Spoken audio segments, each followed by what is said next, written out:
So I'm Joy, I'm from Sussex, and we were looking at visual cultures. And we thought, given we were looking at visual cultures, it was only right to give you a visualization of our thought process, which I think, like everybody else, was a rather kind of convoluted one because it was such a broad subject matter with so many different options available that I thought of narrowing it down to any theorists was a bit much. So instead of looking at theorists, we changed it to themes to look at kind of common themes that we were all exploring. So we were looking at the experience of visuality, so ideas of how visual medias can be incorporated into different environments in terms of installation, in terms of audio, in terms of sensory interventions and installation techniques. We were also looking at authorship and reproduction, so ideas of appropriation, and also issues of how we would then use that in our own work, how we can then make use of the images that are available to us without plagiarizing. That was definitely an issue that came up quite a lot. And then text and image dynamic and interplay, this kind of relationship between the text and the image, given that most of us were kind of not practice-based and looking at kind of using very academic work to deal with visual images, how those two things can be related and how you can contextualize that, which again, I suppose, relates to experience of visuality as well. I'm Ben. I'm from the University of Kent. So this is the ideas for training and activities coming out. We got a hell of a lot. So you got events like training things, like maybe going to activity, having a day. But eventually and we kind of got a theme, a key theme that was kind of over all of ours was mechanical and digital reproduction. It's kind of an umbrella thing that we all seem to have some kind of relationship to in visual culture. So basically, we've got two things for outputs. So we thought a meeting between each Chase Encounters for the working group for maybe a training session in the morning and short presentations of our work in the afternoon.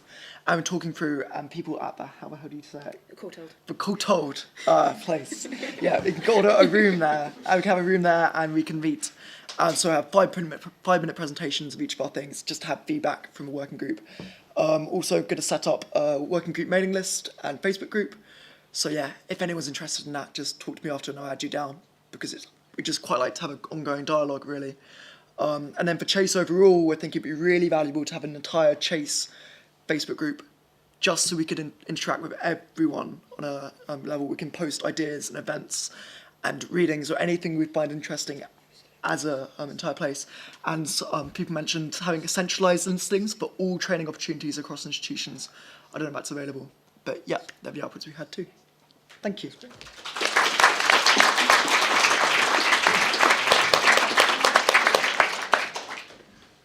So I suppose, yes, just to come back, yes, be very happy to set up and administer a Chase Facebook group if that's something that people would be interested in. I guess that's another one for discussion within higher education neoliberalism, but that's another story. And I mean, in terms of of collating training opportunities across Chase, yes, if you look on the training page on the virtual research environment, we are gathering a list of training opportunities that are happening at each institution.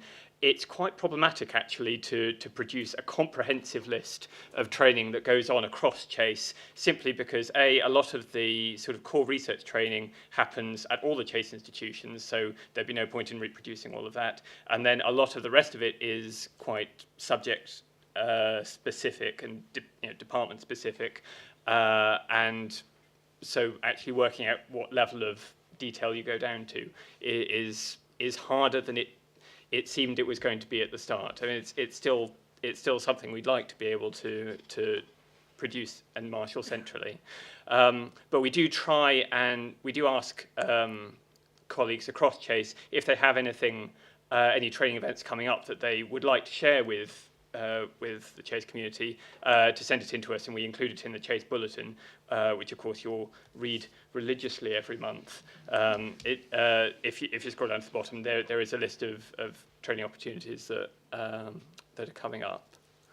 So yes, no, but thank you for that really constructive and very interesting. Yeah, I mean, I think one of the things that we would, which is a great idea, is to map. You know, there's a lot of people within the consortium who are specialists in visual culture, and there's a lot of people who aren't, and I'm one who isn't. But I mean, in my research, for example, I'm working at the moment on police wanted posters, and so why the police decide to move from a written to a kind of visual way of identifying people, and kind of what that means in 20th century culture. But I know nothing about image analysis or that kind of thing, so I think it'd be very valuable. That's great. Who wants to be group number 4? Oh wow! I've got you're at the front, so kind of